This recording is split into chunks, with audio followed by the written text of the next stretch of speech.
거짓말 대회의 무대 위 만득은 오직 한 사람만을 떠올렸습니다. 백냥보다 소중한 것, 거짓말보다 진실된 것, 그것은 바로 사랑하는 사람의 미소였습니다. 그 순간 봉칠이 꺼낸 한 장의 문서가 모든 것을 뒤바꾸었습니다. 거짓말과 부정부패로 가득했던 조판서의 죄악, 마침내 세상에 드러나는 순간이었습니다. 야단 주막을 시청해주셔서 감사합니다. 제1장 거짓말을 모르는 사내. 여러분, 평생 단 한 번도 거짓말을 하지 않은 사내가 있었습니다. 그런 사내가 단 하루 만에 100냥짜리 거짓말을 지어내야 했습니다. 거짓말 한마디에 100냥. 그 돈이면 논 한 마지기를 살 수 있고 쌀 30가마니를 채울 수 있으며 사람 하나의 목숨을 살릴 수도 있었습니다. 그래서 이 사내는 난생 처음 입을 열어 거짓을 말하게 됩니다. 조선 순조 임금 7세 충청도 홍주 땅 어귀의 작은 마을이 하나 있었습니다. 산 하나를 등지고 앞으로는 넓은 들판이 펼쳐진 이 마을을 사람들은 돌모로라 불렀습니다. 돌이 많아 농사짓기 고된 땅이었으나 그만큼 사람들은 부지런하고 인심이 후했습니다. 이 돌모루 마을 한복판에 나무 한 그루가 서 있었습니다. 느티나무였습니다. 수백 년은 넘었을 그 나무 아래에서 마을 사람들은 잔치를 벌이기도 하고 다툼을 풀기도 하고 때로는 눈물을 흘리기도 하였습니다. 그 느티나무 바로 옆 낡은 초가 한 채에 사는 사내가 있었으니 이름은 만득이라 하였습니다. 박만득. 32해를 이 마을에서 나고 자란 사내였습니다. 만득의 아비는 일찍 세상을 떴고 호러미 밑에서 자라 글은 배우지 못하였으나 그 대신 하늘이 내린 듯한 성품 하나가 있었습니다. 거짓말을 할 줄 모른다는 것이었습니다. 이것은 미덕이라기보다 거의 병에 가까웠습니다. 장에 가서 닭을 팔 때 이 닭 잘 먹습니까? 하고 물으면 만득은 이렇게 대답하였습니다. 솔직히 말씀드리자면 밥을 좀 가리는 편이옵니다. 차조는 잘 안 먹고 기장은 골라 먹사옵니다. 당연히 닭은 팔리지 않았습니다. 소를 빌려줄 때도 마찬가지였습니다. 이 소 힘이 좋습니까? 글쎄요, 오른쪽 뒷다리를 좀 절룩거리는 게 있사옵니다.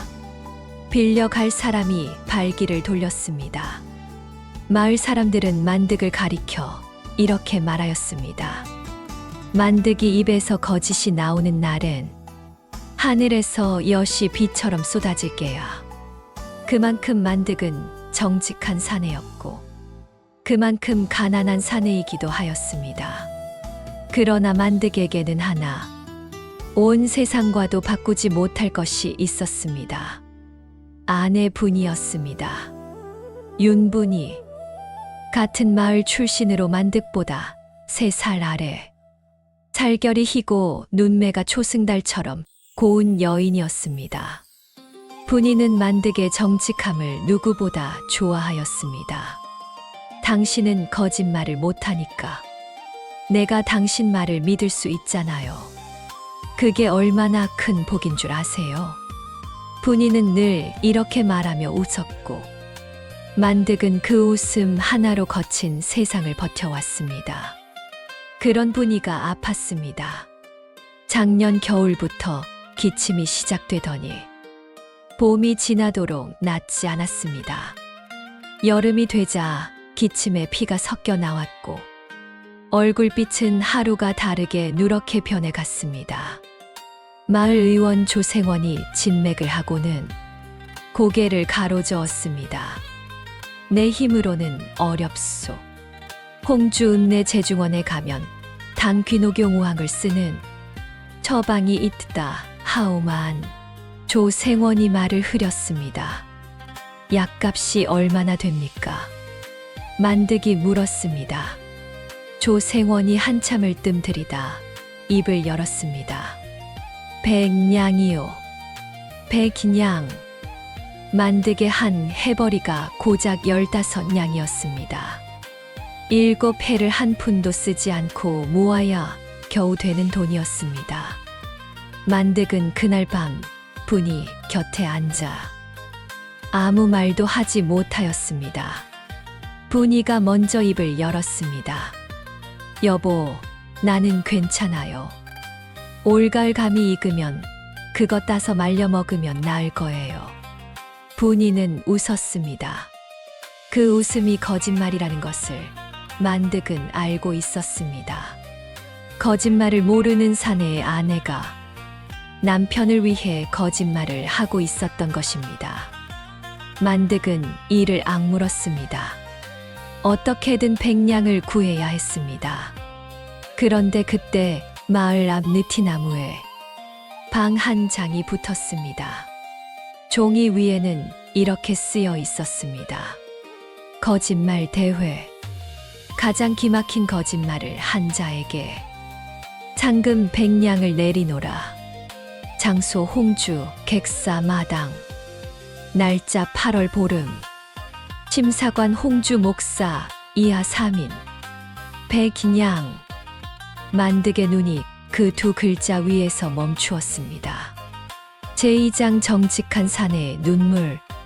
만득이 거짓말 대회 이야기를 분이에게 꺼낸 것은 그 방이 붙은 다음 날 저녁이었습니다.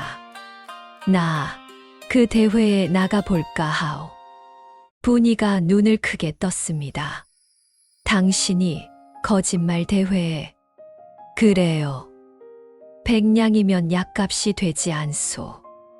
분이가 한참을 만득을 바라보다가 피식 웃음을 터뜨렸습니다.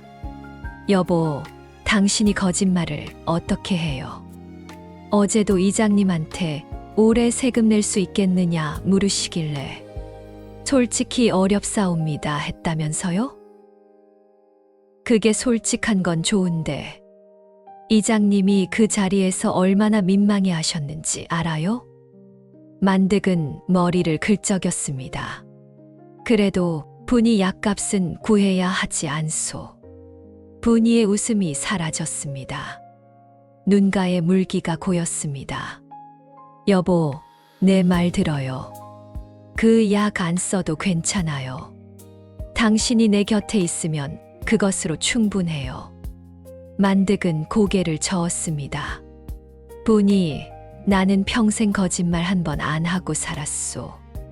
그런데 지금 당신이 괜찮다고 하는 그 말이 거짓이라는 것쯤은 나도 안단 말이요. 방 안이 고요해졌습니다. 그러니 한 번만, 딱 한 번만 거짓을 해보겠소. 당신 살릴 수 있다면 나는 거짓쟁이가 되어도 좋소. 분이는 더 이상 아무 말도 하지 못하였습니다. 다음 날부터 만득의 거짓말 연습이 시작되었습니다. 느티나무 아래에 앉아 혼자서 중얼중얼 거짓말을 지어보았습니다. 내가 어제 산에서 호랑이를 만났는데. 아니, 호랑이가 말을 걸어왔는데. 아, 이건 아무도 안 믿겠구나. 지나가던 김서방이 물었습니다. 만드가 뭐 하는 게냐? 아, 그게 거짓말 연습을 좀. 뭐, 내가. 하하하하. 김서방이 배를 잡고 웃었습니다. 야, 만드가. 내가 거짓말하는 거 보면 소가 나무에 올라가는 것보다 어색할 게다. 소문은 삽시간에 퍼졌습니다. 돌모루의 바보 정직이 만드기가 거짓말 대회에 나간다더라. 아이고, 세상에 그런 웃기는 일이 어딨어. 첫마디에 얼굴이 빨개져서 도망칠 게 뻔하지. 마을 사람들은 모두 웃었습니다. 그러나 단 한 사람 웃지 않는 이가 있었습니다. 마을 이장 조판서였습니다. 조판서는 본래 한양에서 낮은 벼슬을 하다가 파직되어 낙향한 양반이었습니다. 겉으로는 점잖은 체하였으나 속은 꾀가 많고 욕심이 깊었습니다. 조 판서에게는 은밀한 사업이 하나 있었습니다. 마을 사람들의 소장료를 거둘 때 본래 세율보다 한 푼씩 더 붙여 거둔 뒤 그 차액을 자신의 주머니에 넣는 것이었습니다. 이 사실을 아는 사람은 마을에 아무도 없었습니다. 그런데 만득이 한 번 세금을 내러 갔다가 장부를 슬쩍 본 적이 있었습니다. 만득은 글은 모르되 셈은 밝았습니다. 머릿속으로 암산을 해보니 숫자가 맞지 않았습니다. 이장님, 이 셈이 좀 이상한 것 같은디요. 그 한마디에 조 판서는 등골이 서늘해졌습니다. 무슨 소리냐. 장부는 내가 직접 쓴 것이다. 내가 셈을 잘못한 것이겠지. 만득은 고개를 갸웃하였으나 자기가 틀렸나 싶어 더 따지지 않았습니다. 하지만 조 판서는 그 일을 잊지 않았습니다. 저놈이 거짓말 대회에서 혹시나 이상한 말을 하면 내 비밀이 드러날 수도 있겠구나.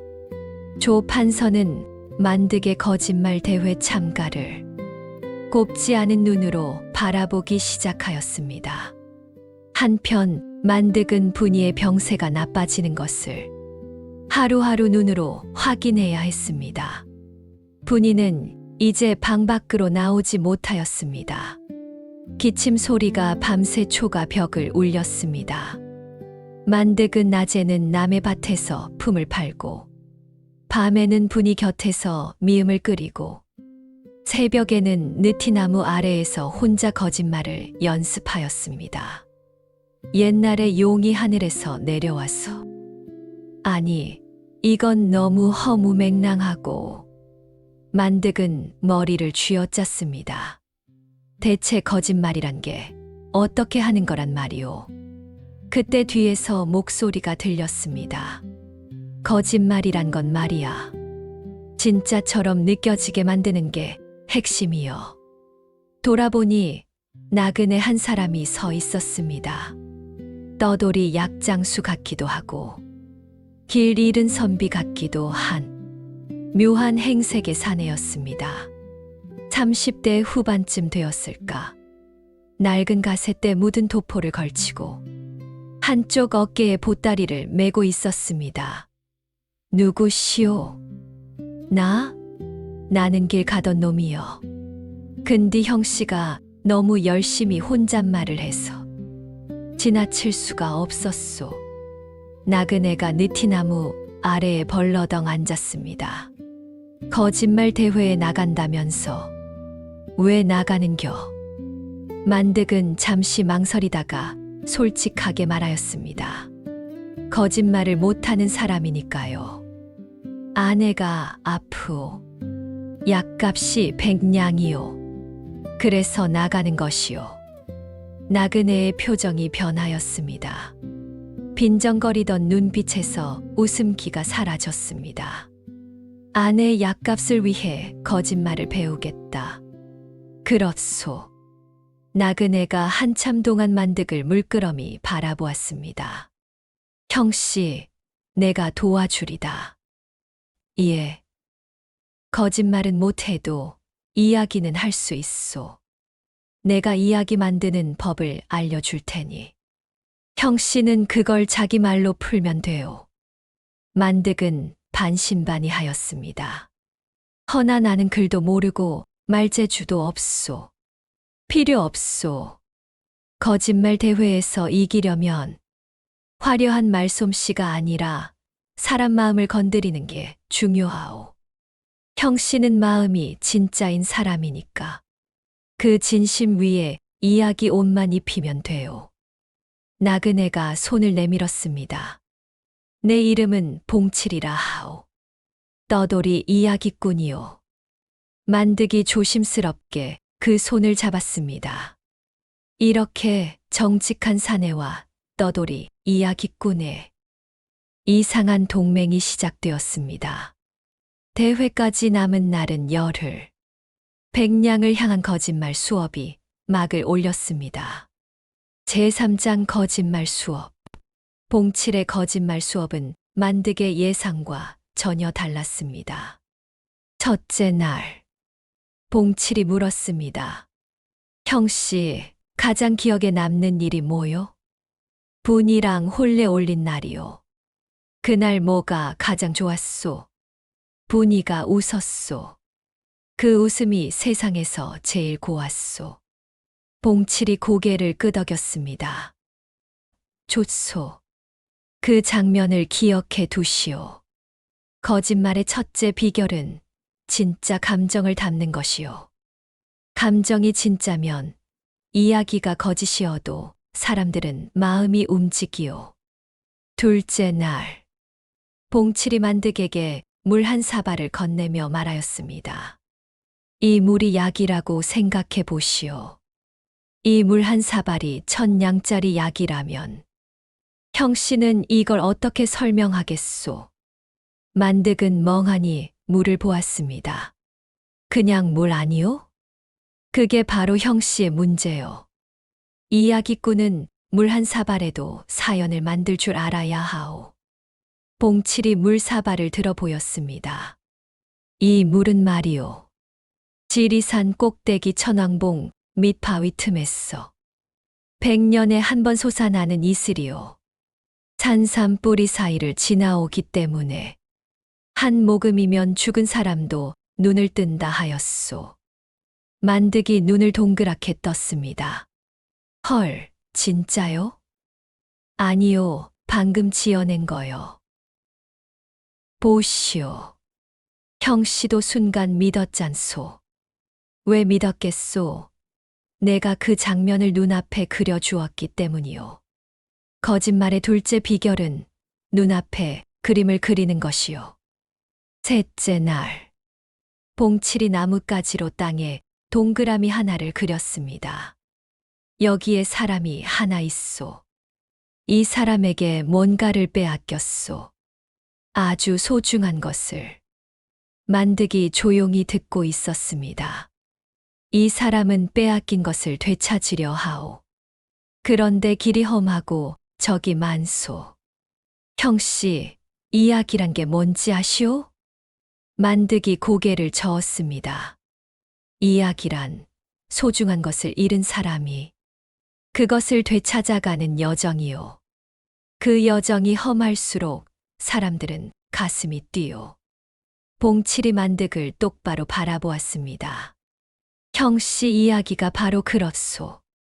아내의 건강을 잃었고 그것을 되찾으려 하고 있소. 형씨의 진짜 이야기보다 더 좋은 거짓말은 없소.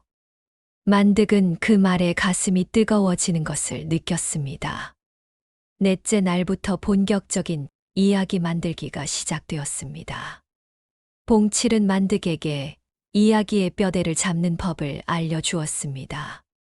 사람 마음을 사로잡으려면 처음에 놀라게 하고 중간에 울리고 끝에 웃게 만들어야 하오. 이 세 박자가 맞으면 듣는 사람은 이야기에서 빠져나올 수 없소. 만득은 느릿느릿하지만 진심을 담아 이야기를 한 줄 한 줄 만들어 나갔습니다. 봉칠이 뼈대를 잡아주면 만득이 자기 말로 살을 붙이는 방식이었습니다. 다섯째 날, 연습이 조금씩 자리를 잡아가고 있을 때 만득의 앞에 그림자가 드리워졌습니다. 조 판서였습니다. 만득아, 예, 이장님. 듣자 하니 거짓말 대회에 나간다면서. 그렇습니다. 조 판서가 이를 드러내며 웃었습니다. 자네처럼 정직한 사람이 거짓말 대회라니. 참 세상 재미있는 일도 다 있구먼. 그러더니 목소리를 낮추었습니다.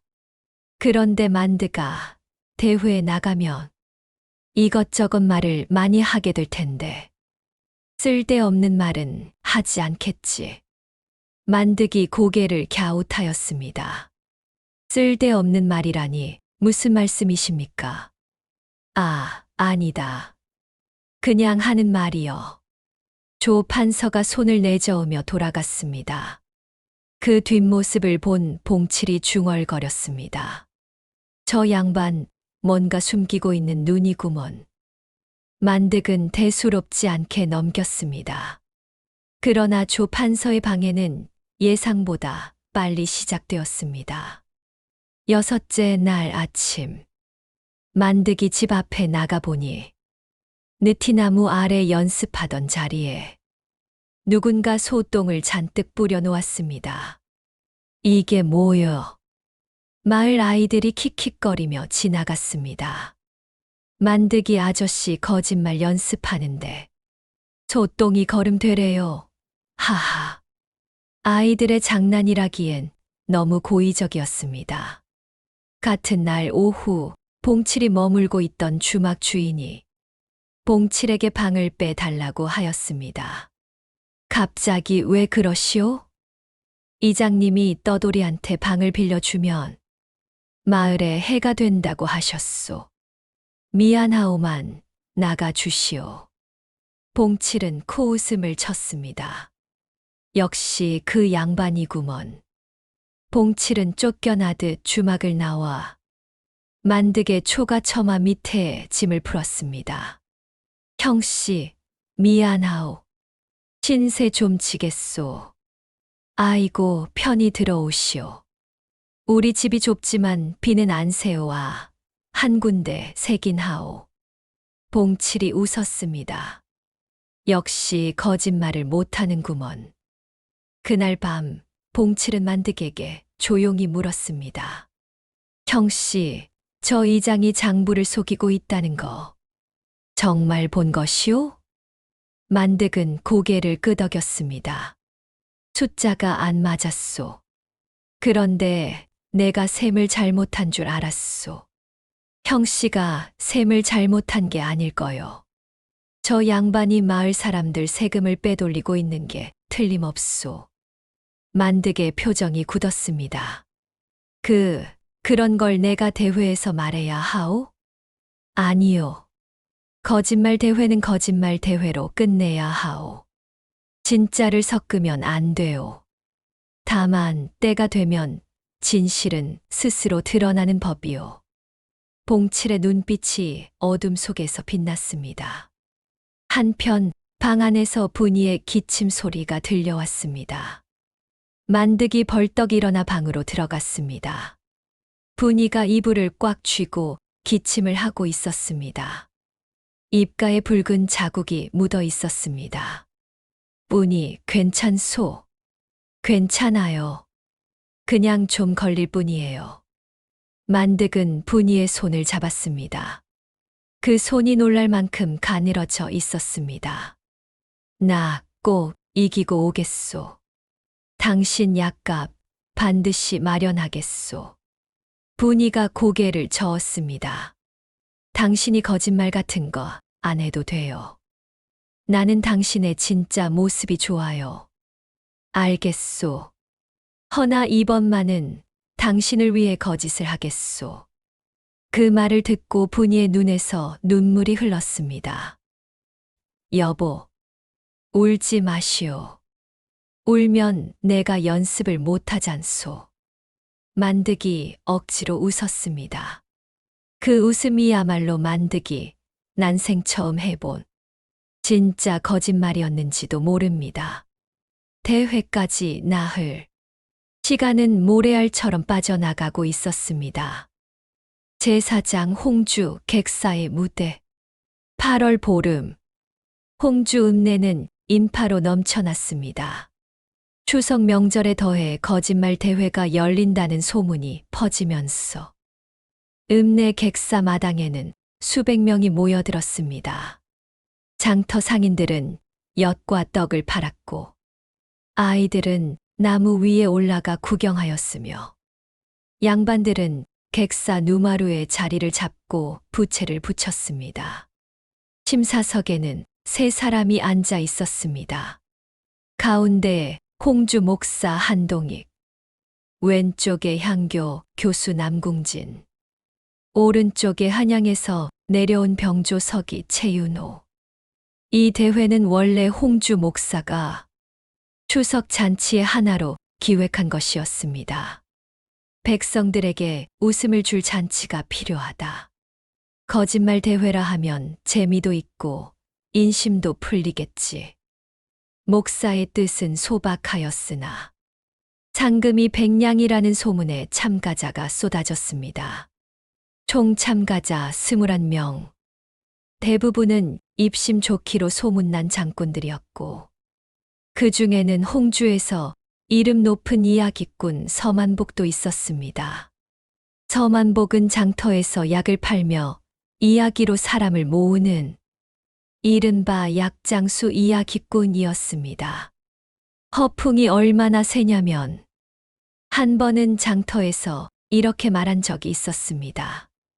나는 3살 때 호랑이 등에 올라타 금강산을 다녀왔고 5살 때 용왕님과 바둑을 두어 3판 이겼소. 이 약은 그때 용왕님이 준 것이오. 사람들이 웃으면서도 약을 사갔으니 서만복은 거짓말로 밥을 먹는 사내였습니다. 만득은 객사 마당 한 구석에 서서 그 인파를 바라보고 있었습니다. 다리가 떨렸습니다. 옆에서 봉칠이 어깨를 두드렸습니다. 형씨, 긴장하지 마시오. 연습한 대로만 하면 돼요. 봉칠이, 나 떨리오. 떨려도 괜찮소. 떨리는 게 진짜라는 뜻이오. 대회가 시작되었습니다. 첫 번째 참가자부터 화려한 말솜씨가 쏟아졌습니다. 어떤 자는 산삼을 캐다가 하늘로 날아갔다 하였고, 어떤 자는 잉어를 잡았더니 금덩이로 변했다 하였으며, 어떤 자는 꿈에서 임금님과 술을 마셨다 하였습니다. 사람들은 그때마다 박수를 치고 웃었습니다. 그러나 가장 큰 박수를 받은 것은 역시 서만복이었습니다. 서만복은 무대에 올라서자마자 떠들썩한 목소리로 이렇게 시작하였습니다. 여러분, 내가 지난달 서해 바다에 나갔다가 고래 뱃속에 들어간 이야기를 해드리겠소. 고래 뱃속에는 뭐가 있었냐고요? 촌집 한 채가 있었소. 그 촌집에서 할머니 한 분이 시루떡을 찌고 계셨소. 내가 할머니, 여기가 어딥니까? 하니까 할머니가 고래 뱃속이여 15채째 살고 있지 하셨소. 객사 마당이 웃음바다가 되었습니다. 서만복의 이야기는 점점 기상천외하게 흘러갔고 심사관들도 연신 고개를 끄덕이며 웃었습니다. 만득은 그 광경을 보며 입이 바짝 말랐습니다. 나는 저런 말을 할 수 없는데 18번째 순서. 만득의 차례가 왔습니다. 봉칠이 만득의 등을 밀었습니다. 가시오, 형씨. 당신의 진심을 이야기하시오. 만득이 객사 마당 가운데로 걸어 나갔습니다. 수백 명의 시선이 만득에게 쏠렸습니다. 만득은 얼굴이 빨갛게 달아올랐습니다. 입이 떨어지지 않았습니다. 누군가가 소리쳤습니다. 아이고, 저 사람 돌모르의 바보 정직이 만득이 아니여? 거짓말 대회에 거짓말 못하는 놈이 나왔구먼. 하하. 웃음소리가 터졌습니다. 만득은 고개를 숙였습니다. 주먹을 꽉 쥐었습니다. 그때 분이의 얼굴이 떠올랐습니다. 새벽에 기침하며 이불을 움켜쥐던 손. 피가 묻은 입가를 감추려 애쓰던 눈동자. 괜찮아요 라고 말하며 지었던 거짓 웃음. 만득은 고개를 들었습니다. 그리고 입을 열었습니다. 처음에 그 목소리는 가늘고 떨렸습니다. 저는 거짓말을 할 줄 모르는 사람이옵니다. 군중이 조용해졌습니다. 평생 거짓이라곤 한 적이 없었습니다. 닭을 팔 때도 아픈 데가 있으면 아프다 하였고, 소가 다리를 절면 절룩거린다 말하였습니다. 그래서 저는 늘 가난하였습니다. 사람들이 고개를 끄덕였습니다. 돌모루 사람들은 맞아, 맞아 하고 수군거렸습니다. 그런 제가 오늘 거짓말을 하러 이 자리에 섰습니다. 왜 섰느냐 하면 만득의 목소리가 잠시 멈추었습니다. 제 아내가 죽어가고 있기 때문이옵니다. 객사 마당이 숨을 죽였습니다. 아내의 약값이 100냥이옵니다. 저에겐 그 돈이 없습니다. 그래서 평생 안 해본 거짓말을 배웠습니다. 열흘 동안 밤마다 연습하였습니다. 만득의 눈에 물기가 고였습니다. 그러나 울지 않았습니다. 그래서 오늘 제 아내를 살리기 위한 거짓말을 여러분께 들려드리겠습니다. 객사 마당이 완전히 고요해졌습니다. 바람 소리조차 멈춘 듯하였습니다. 만득은 눈을 감았습니다. 그리고 봉칠에게 배운 대로 이야기를 시작하였습니다. 옛날에 하늘 위에 마을이 하나 있었습니다. 만득의 목소리가 느릿느릿 객사 마당을 채워 나갔습니다. 그 마을에는 아픈 사람이 아무도 없었습니다. 눈물도 이별도 굶주림도 없는 마을이었습니다. 그 마을에 부부가 한 쌍 살고 있었는데요. 남편은 우직하고 아내는 따뜻한 사람이었습니다. 어느 날 하늘 임금님이 이 부부를 불러 너희 둘 중 하나를 땅으로 내려보내야 한다고 하셨습니다. 남편이 말하였습니다. 저를 보내주십시오.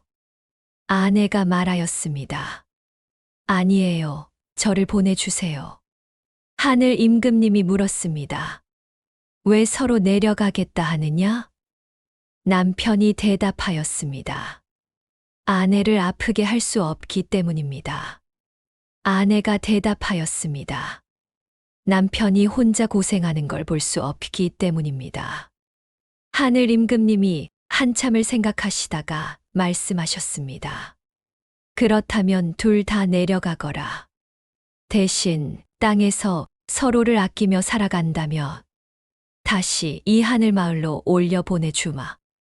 만득은 눈을 떴습니다. 그 부부가 바로 저와 제 아내라는 거짓말을 오늘 여러분께 드리겠습니다. 만득의 목소리가 갈라졌습니다. 저와 아내는 하늘에서 내려온 사람입니다. 아내가 아픈 것은 하늘로 돌아갈 때가 되었기 때문입니다. 허나 저는 보내고 싶지 않습니다. 아직 이 땅에서 함께 있고 싶습니다. 눈물이 뺨을 타고 흘렀습니다.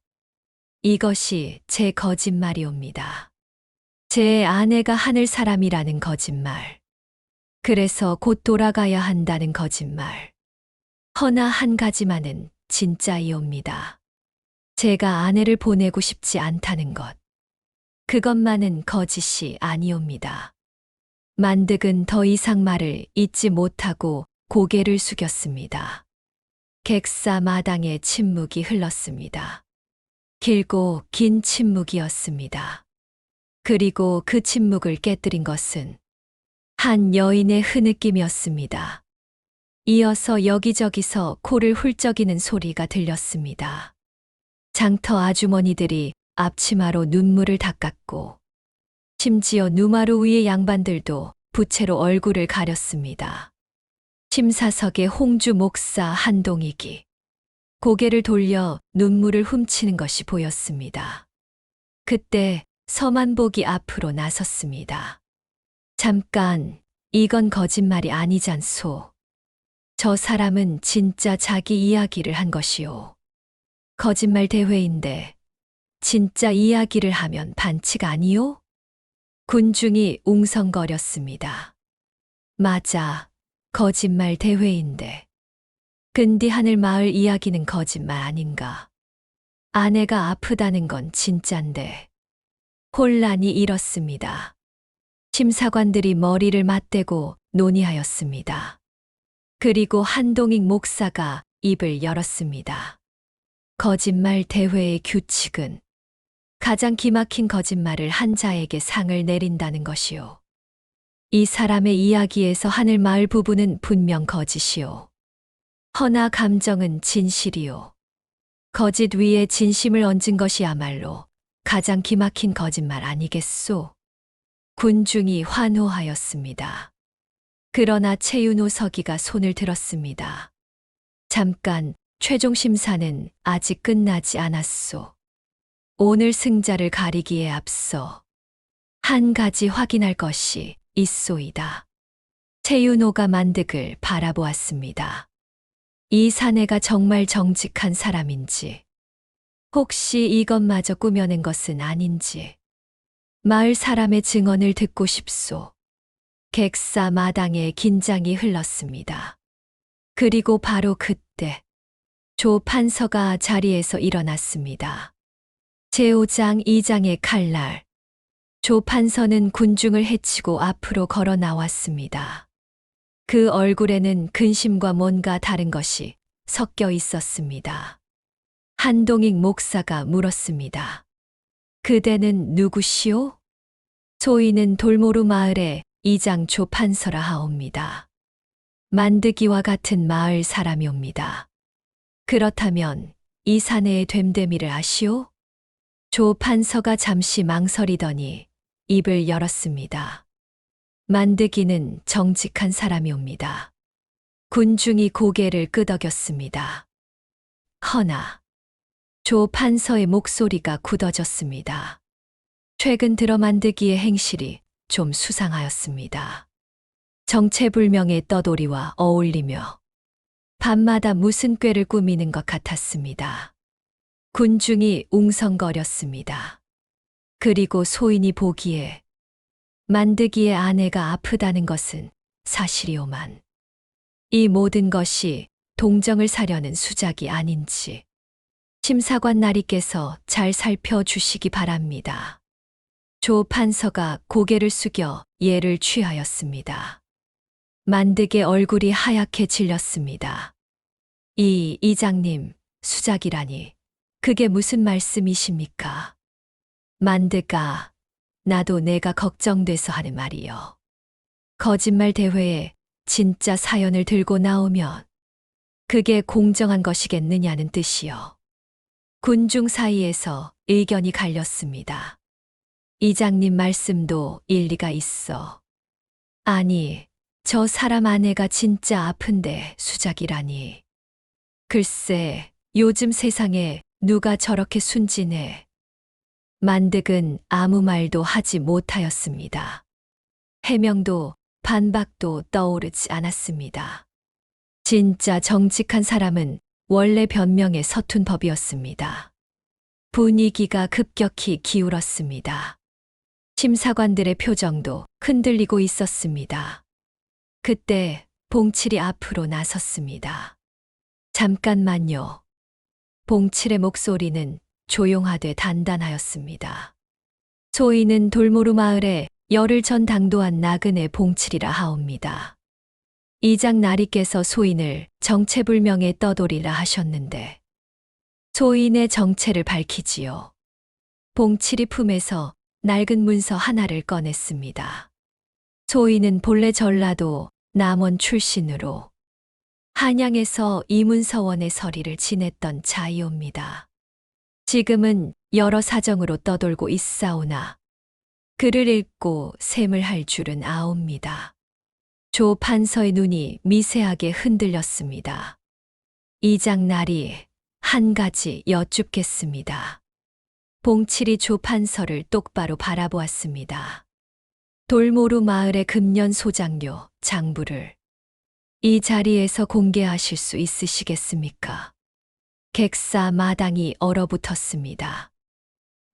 무슨 뜬금없는 만드기가 정직한 사람인지 아닌지 따지는 자리라면 마을 장부가 정직한지도 함께 따져야 공정하지 않겠습니까?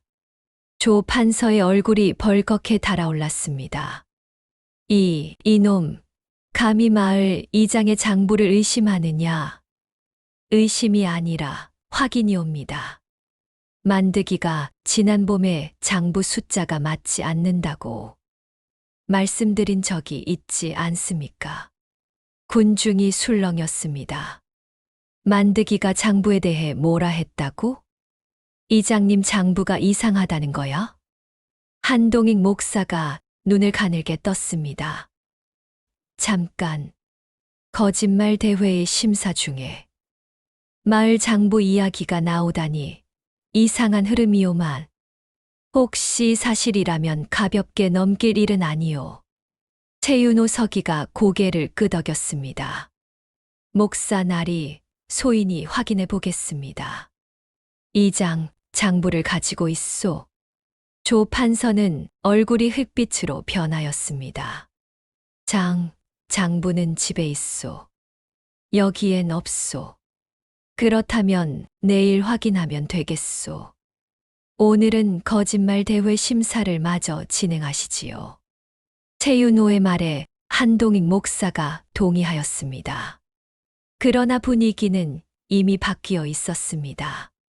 조 판서가 만득을 깎아내리려 한 시도가 오히려 자신의 비밀을 드러내는 빌미가 된 것이었습니다. 마을 사람들 사이에서 수군거림이 커졌습니다.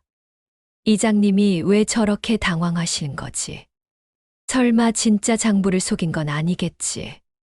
만드기가 숫자가 안 맞는다 했을 때 나도 이상하다 생각했어. 조 판서는 서 있는 것조차 힘겨운 표정이었습니다. 한편 심사관석에서 비밀스러운 대화가 오갔습니다. 최윤호 서기가 한동익 목사에게 속삭였습니다. 목사 나리, 사실 소인이 이 고을에 온 것은 거짓말 대회 심사 때문만이 아니옵니다. 한동익 목사가 눈썹을 치켜 올렸습니다. 무슨 뜻이오?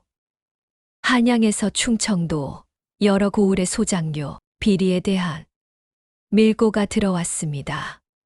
소인은 그 조사를 위해 내려온 것이옵니다. 한동익 목사의 얼굴빛이 달라졌습니다. 그렇다면 저 이장은 아직 확실하지 않습니다만 오늘 저 반응을 보니 의심이 짙어지옵니다. 무대 위에서 벌어진 일을 아무도 예상하지 못하였습니다.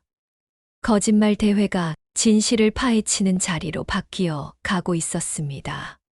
심사관들이 최종 논의에 들어갔습니다. 만득은 무대 한쪽에 서서 떨리는 다리를 겨우 버티고 있었습니다. 봉칠이 다가와 나지기 말하였습니다. 형씨, 잘하였소. 이제 결과를 기다리시오. 봉칠이 고맙소. 고마운 건 나도 마찬가지요. 형씨 같은 사람이 있어서 이 세상이 아직 살만하다는 걸 알았으니까. 만득은 그 말에 울컥하였으나 참았습니다. 심사가 이어지는 동안 조 판서는 슬그머니 자리를 빠져나가려 하였습니다. 그러나 최윤호 서기의 종자 2명이 이미 객사 뒤편을 지키고 있었습니다. 제육장 100냥의 무게, 해가 기울어 갈 무렵 한동익 목사가 자리에서 일어났습니다. 심사 결과를 발표하겠소. 객사 마당이 다시 한번 숨을 죽였습니다.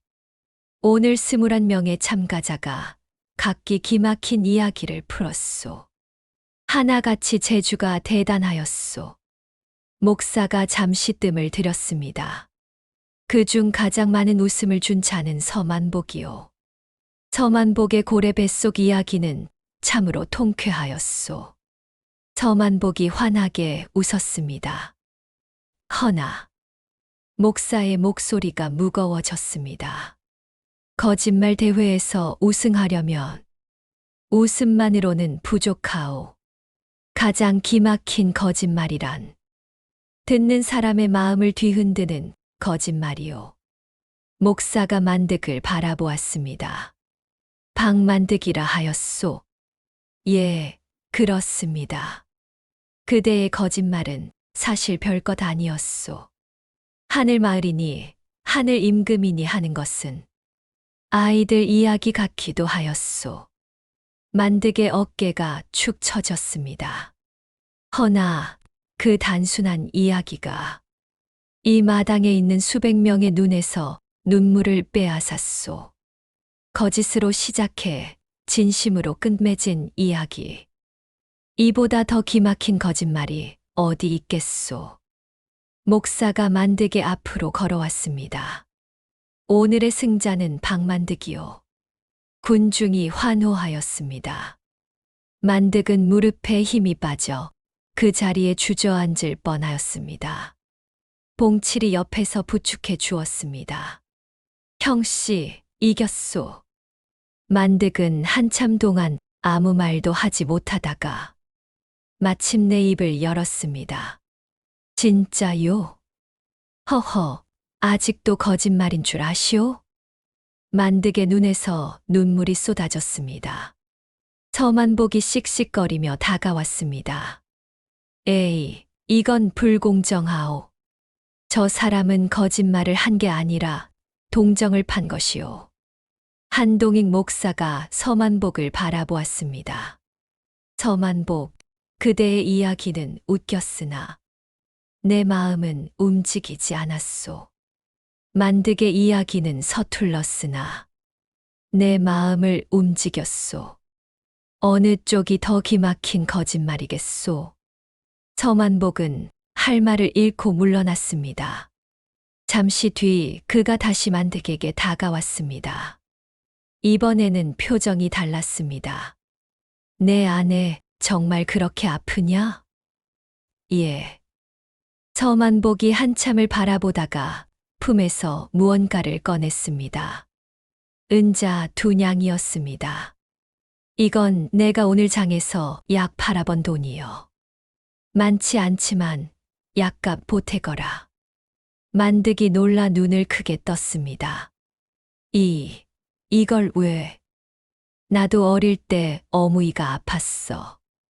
약값이 없어서 결국 못 살렸어. 서만복의 눈이 붉어졌습니다. 너는 살려라. 반드시 살려. 만득은 두 손으로 그 돈을 받아 쥐었습니다. 말을 잇지 못하고 고개만 깊이 숙였습니다. 그 장면을 본 군중 사이에서 또 다른 일이 벌어졌습니다. 나도 한 푼 보태겠소. 장터 떡 장수 아주머니가 엽전 꾸러미를 꺼냈습니다. 나도, 우리도 조금이나마. 여기저기서 사람들이 동전과 엽전을 내밀기 시작하였습니다. 만득은 그 광경을 보며 주저앉아 울었습니다. 고맙습니다, 고맙습니다. 한동익 목사가 상금 100냥을 만득에게 건넸습니다. 이 100냥의 마을 사람들의 마음까지 합하면 약값은 넉넉할 것이요. 어서 아내를 살리시오. 만득은 두 손으로 상금 보따리를 받아 안고 소리내어 울었습니다. 객사 마당에 있던 모든 사람이 그 울음소리를 들으며 함께 눈시울을 붉혔습니다. 그런데 이것이 끝이 아니었습니다. 한동익 목사가 다시 입을 열었습니다. 그리고 한 가지 더 처리할 일이 있소. 군중이 고개를 돌렸습니다. 최윤호 서기가 앞으로 나섰습니다. 돌모루 마을 이장 조판서. 조판서의 얼굴이 사색이 되었습니다. 소인에게 접수된 밀고에 따르면 그대는 3년간 돌모루 마을의 소장료를 부풀려 거두어 총 200냥이 넘는 차액을 착복한 혐의가 있소. 객사 마당이 발칵 뒤집어졌습니다. 뭐라고? 이장님이 세금을 떼먹었다고? 아니, 그래서 우리가 그렇게 쪼들렸던 거야? 마을 사람들의 분노가 들끓었습니다. 조 판서가 더듬거리며 말하였습니다. 거짓이요. 모함이란 말이요. 최윤호 서기가 냉정하게 말하였습니다. 장부를 확인하면 알 수 있소. 내일 관아에서 장부 대조를 실시할 것이요. 그때까지 이 고을을 벗어나지 마시오. 조 판서의 다리가 풀려 그 자리에 주저앉았습니다. 마을 사람들 사이에서 한 할머니가 앞으로 나왔습니다. 이장님, 나는 당신을 믿었어요. 매년 세금 낼 때 셈이 좀 많은가 싶으면서도 양반이신 분이 설마 속이겠냐 했는데 할머니의 눈물이 주름진 뺨을 타고 흘렀습니다. 만드기가 그때 숫자가 이상하다 했을 때 귀담아 들을 걸 정직한 사람 말을 왜 무시했을까? 조 판서는 고개를 숙인 채 아무 말도 하지 못하였습니다. 봉칠이 만득에게 조용히 말하였습니다. 형씨, 보시오. 형씨는 거짓말로 백냥을 벌었지만 형씨의 정직함이 진짜 거짓쟁이를 드러나게 한 것이오. 만득은 조 판서를 바라보았습니다. 미움보다는 씁쓸함이 앞섰습니다. 이장님도 뭔가 사정이 있었을 테지요. 봉칠이 고개를 저었습니다. 형씨는 참으로 착한 사람이요. 허나 착한 것과 바른 것은 다르오. 저 사람이 훔친 돈은 마을 사람들의 피땀이요. 용서는 사람들이 할 일이지 형씨 혼자 해줄 일이 아니요. 만득은 고개를 끄덕였습니다. 해가 완전히 지고 객사 마당에 횃불이 켜졌습니다. 만득은 백냥과 마을 사람들의 정성이 담긴 보따리를 안고 홍주 읍내를 빠져나왔습니다. 봉칠이 옆에서 함께 걸었습니다. 형씨, 내일 아침 제중원에 가시오. 약을 지어분이 낭자에게 먹이시오. 봉칠이 정말 고맙소. 봉칠이 멈추어 섰습니다. 형씨, 나는 여기서 가겠소. 예, 어디로 가시오? 떠돌이니까 또 떠돌아야지요. 가야 할 곳이 있소. 봉칠이 웃었습니다. 형씨, 한 가지만 기억하시오. 거짓말이 세상을 움직이는 때도 있지만 결국 세상을 바꾸는 건 정직한 사람이요. 봉칠이 등을 돌렸습니다. 형씨의 거짓말은 아름다웠소. 허나 형씨의 진심이 더 아름다웠소. 봉칠은 어둠 속으로 사라졌습니다. 만득은 한참 동안 그 자리에 섰소. 봉칠의 뒷모습을 바라보았습니다. 그리고 보따리를 꽉 안고 돌모루 마을을 향해 걸음을 옮겼습니다. 제7장 진짜와 거짓 사이. 다음 날 이른 아침, 만득은 홍주 제중원에 달려갔습니다. 약을 지어 주십시오. 돈은 여기 있습니다. 의원이 놀란 눈으로 만득을 바라보았습니다. 100냥이 넘는구려. 이 돈을 어디서? 거짓말을 해서 벌었습니다. 의원이 어리둥절한 표정을 지었으나 돈을 받고 약을 짓기 시작하였습니다. 당귀, 녹용, 우황, 그리고 이름 모를 여러 약재가 약탕기에 들어갔습니다. 만득은 약을 받아 들고 돌모루로 뛰어갔습니다. 초가 문을 열었습니다. 분이 약 가져왔소. 방 안에서 분이가 누워 있었습니다. 얼굴이 종이장처럼 하였습니다. 만득은 급히 분이를 일으켜 약을 먹였습니다. 분이가 쓴 약을 삼키며 물었습니다. 여보, 이 약 어떻게? 거짓말 대회에서 이겼소. 100냥을 탔소. 분이가 믿을 수 없다는 표정을 지었습니다. 당신이 거짓말 대회에서. 그렇소. 대체 무슨 거짓말을 했는데요?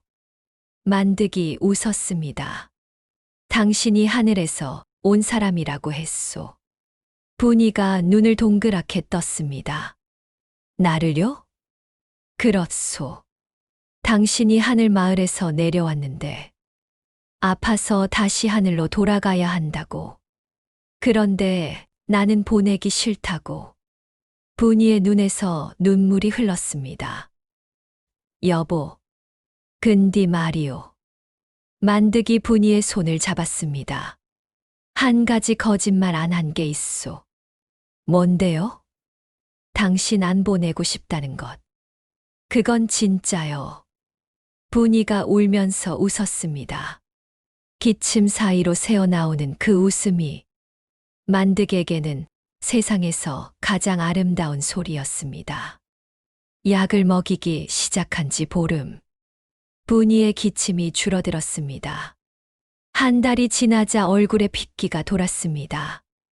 두 달이 되자 방 밖으로 나올 수 있었습니다. 가을이 깊어지던 어느 날, 분이가 마당에 나와 감을 따고 있었습니다. 만득이 밭에서 돌아오다가 그 모습을 보았습니다. 분이가 돌아보며 웃었습니다. 그 웃음. 본래 날 보았던 바로 그 웃음이었습니다.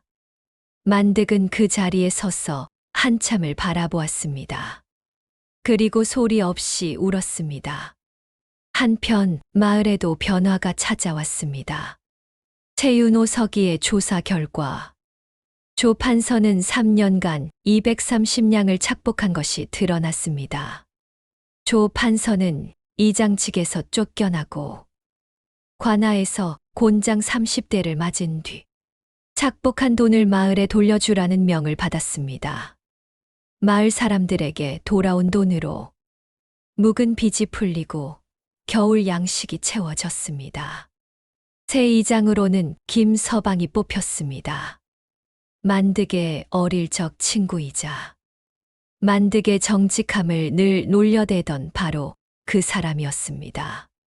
김서방이 이장이 된 첫날 만득에게 말하였습니다. 만득아, 이제부터 마을 장부셈은 내가 좀 봐라. 내가? 나 글 모르는데. 글은 내가 쓸 테니 셈만 봐. 내 눈은 속일 수가 없으니까. 만득이 멋쩍게 웃었습니다. 세월이 흘렀습니다. 분이는 완전히 건강을 회복하였습니다. 다음 해봄, 만득과 분이 사이에 아이가 태어났습니다. 딸이었습니다. 이름을 무엇으로 지을까 고민하다가 만득이 말하였습니다. 이름을 참이라 하면 어떻겠소? 참이, 왜요? 진짜라는 뜻이요. 거짓말로 시작했지만 이 아이는 진짜니까. 우리가 함께한 시간도 앞으로 함께할 시간도 모두 진짜이니까. 분이가 아이를 안고 웃었습니다. 참이, 좋은 이름이에요. 느티나무 아래에서 마을 사람들이 잔치를 벌였습니다. 서만복도 찾아왔습니다. 장터에서 번 약과 엿을 한 알음 안고 왔습니다. 만득이 축하한다. 근데 이 아이는 아비를 닮으면 안 되겠다. 아비 닮으면 거짓말을 못해서 장사를 못하겠어. 마을 사람들이 웃었습니다. 만득도 웃었습니다. 아이고, 거짓말 못하면 어떠하오? 진짜로 사는 게 제일이지요. 서만복이 슬며시 웃었습니다. 그래, 내 말이 맞다. 잠시 뒤 봉칠에게서 편지 한 통이 왔습니다. 김서방이 대신 읽어 주었습니다. 형씨에게 나는 잘 돌아다니고 있소. 형씨 이야기가 홍주 장터에서 입소문이 나서 지금 충청도 곳곳에서 거짓말로 아내를 살린 사내 이야기가 돌고 있다 하오. 형씨가 만든 거짓말이 진짜 이야기가 된 것이오. 세상에 이보다 기막힌 일이 어디 있겠소. 부디 분이 낭자와 건강하게 오래오래 사시오. 떠돌이 봉칠 올림. 만득은 편지를 듣고 느티나무를 올려다보았습니다. 나무십 사이로 햇살이 쏟아졌습니다. 만득은 생각하였습니다. 나는 평생 거짓말을 모르고 살았다. 그런데 딱 한 번 거짓말을 했다. 그 거짓말이 아내를 살렸고 마을의 진실을 드러나게 하였으며 사람들의 마음을 움직였다. 어쩌면 세상에서 가장 좋은 거짓말은 진심을 담은 거짓말인지도 모르겠다. 그리고 세상에서 가장 나쁜 진실은 탐욕을 감춘 진실인지도 모르겠다. 만득은 참이를 안고 분이 곁에 앉았습니다. 분이, 왜요? 나 이제 다시는 거짓말 안 할 거요. 분이가 웃었습니다. 알아요. 당신은 원래 그런 사람이잖아요. 만득이 웃었습니다. 느티나무 아래 정직한 사내와 그의 가족이 가을 햇살을 맞고 있었습니다. 100냥짜리 거짓말. 그것은 세상에서 가장 정직한 거짓말이었습니다. 여러분, 여기까지가 오늘의 이야기였습니다. 만득의 거짓말은 거짓이었지만 그 안에 담긴 마음은 진짜였습니다. 여러분은 사랑하는 사람을 위해 어디까지 할 수 있으십니까? 이 이야기가 마음에 남으셨다면 좋아요와 구독으로 응원해 주세요. 다음 이야기에서 또 뵙겠습니다. 감사합니다.